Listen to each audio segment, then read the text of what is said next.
Some recordings were never meant to be seen, not because they were fake, but because what they captured was too real. What you're about to see were images confiscated, erased, or simply disappeared. Authorities from various countries have tried to bury these files, but copies still exist. And today, you will see them.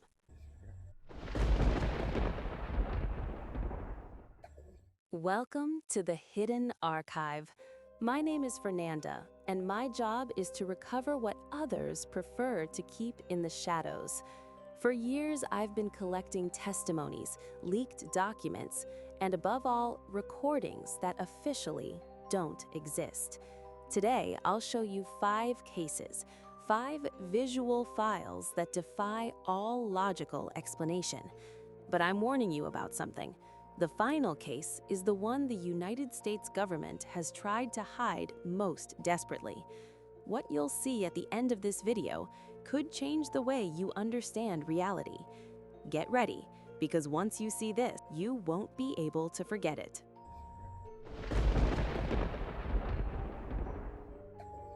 Fresno, California, November 2007.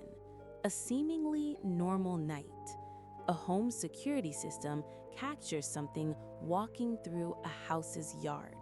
But what appears on screen is not an animal, nor a human.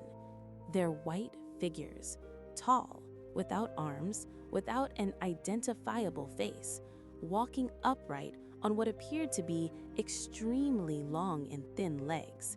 They move with an unnatural fluidity, almost floating over the grass. The owners reported the video to the police. The official response was silence. No public investigation, no explanation. But here's what's disturbing. It wasn't an isolated case. In 2011, in Yosemite, California, another national park camera captured identical figures, exactly the same shape, the same movement, the same impossible proportions. Visual effects experts have analyzed the recordings. There are no signs of digital manipulation, no wires, no perspective tricks, which means that either these figures really exist or someone has falsification technology so advanced it surpasses any Hollywood studio. But if it's real, what are they? And why have authorities never provided an official answer? They call them Fresno Nightcrawlers, but nobody really knows what they are. We only know they were recorded, and that officially, nobody wants to talk about them. But the Fresno cameras only captured. They weren't manipulated. In our next case, the cameras simply stopped working.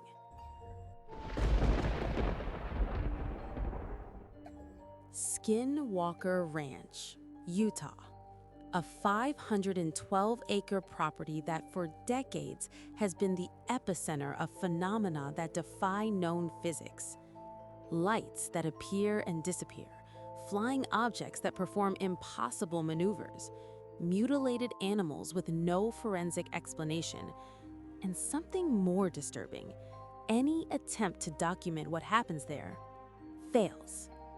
In 1996, businessman Robert Bigelow bought the ranch specifically to investigate. He installed high-definition cameras throughout the property, continuous recording systems, motion sensors, everything connected to an underground surveillance bunker. The result? The cameras would turn off by themselves. Recordings would disappear from hard drives without leaving a trace.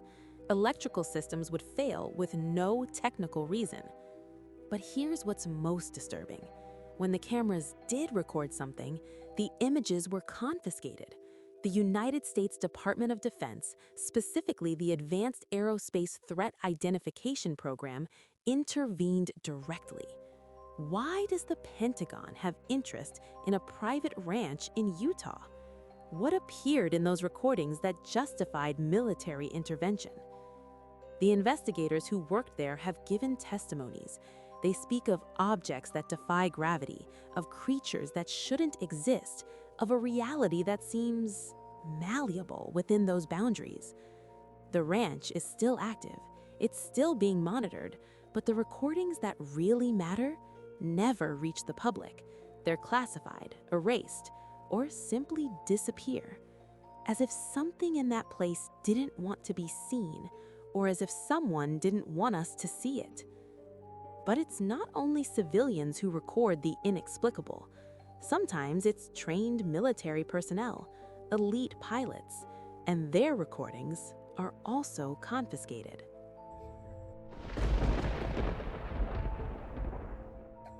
Pacific Ocean, off the coast of San Diego. The aircraft carrier USS Nimitz detects unidentified objects on its radars, objects that move in ways that shouldn't be possible. Commander David Fravor, FA-18 fighter pilot, is sent to intercept. What he sees changes his life forever. An object shaped like a tic-tac, no wings, no visible propulsion, suspended over the water. And when Fravor tries to get close, the object disappears. It doesn't fly away, it disappears and reappears instantaneously 60 miles away. Everything was recorded by multiple systems: radar, infrared, high-definition video from the cockpits of the fighters. And what happened to those recordings?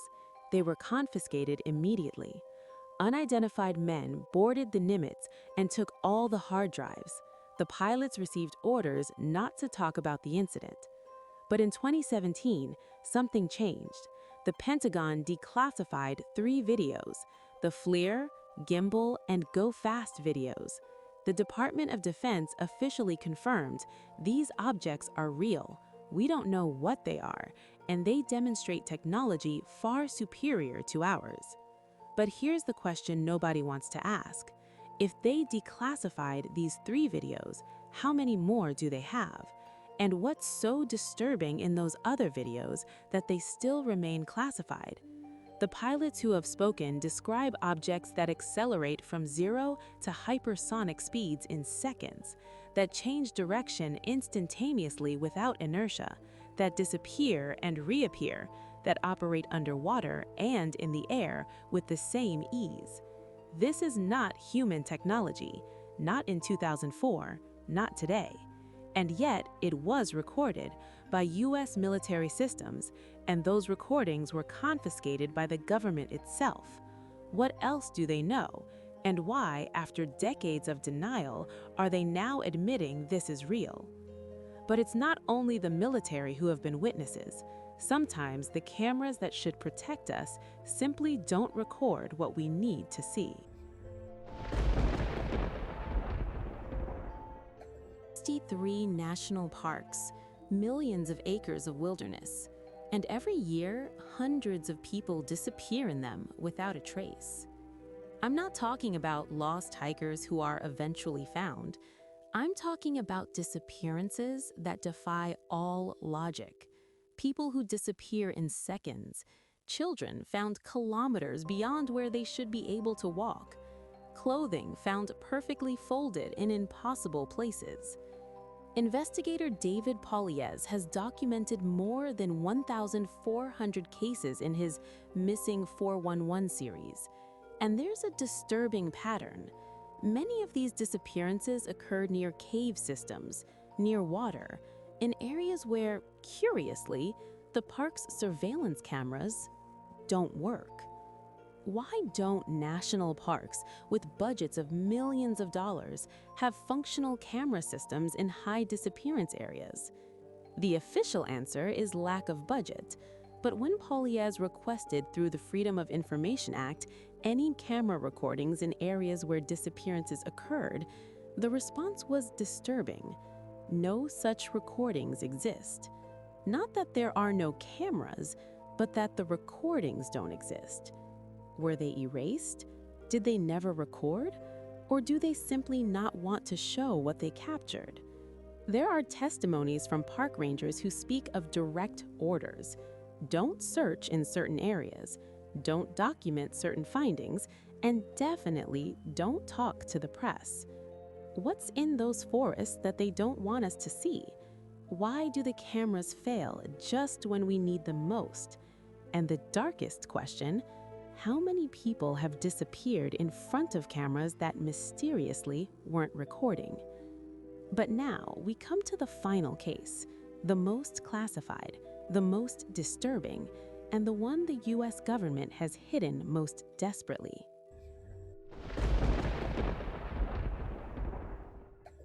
March 24th, 1967, Malmstrom Air Force Base, Montana. This base controls 150 Minuteman nuclear missiles, the most powerful in the U.S. arsenal during the Cold War. At 3:30 in the morning, something appears over the base. Security guards describe it as a bright red and pulsating object suspended over the missile facilities. And then the impossible happens. 10 nuclear missiles deactivate simultaneously. Their systems fail completely, with no technical explanation, with no logical reason. The base's security cameras, designed to record continuously, lose signal exactly at the moment of the incident. All of them at the same time. When the cameras come back online minutes later, the object has disappeared, and the missiles are dead. It took hours to reactivate them. Captain Robert Salas, launch officer present during the incident, has testified publicly. He has provided documents. He has requested complete declassification. The government's response? Total denial for decades. But this wasn't an isolated case. In 1980, at RAF Bentwaters Base in England, similar objects were seen near nuclear weapons depots. Again, electrical systems failed. Again, the cameras didn't record. What technology can deactivate nuclear systems protected by the most extreme security measures in the world? And why, every time it appears, do the cameras fail? The official answer is technical failure, but nuclear security experts have confirmed Cold War systems had multiple redundancies. For 10 missiles to fail simultaneously is statistically impossible, unless something turned them off intentionally. The recordings from those nights remain classified. The testimonies of military personnel continue to be discredited, and the official investigations remain closed to the public. Why? Because what's in those recordings suggests something no government wants to admit, that our most advanced technology can be deactivated at will by something we don't understand. 5 cases, hundreds of recordings, thousands of witnesses, and a pattern that repeats.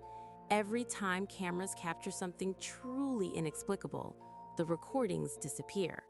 Not for national security, but because they reveal something that humanity, according to some, isn't ready to face.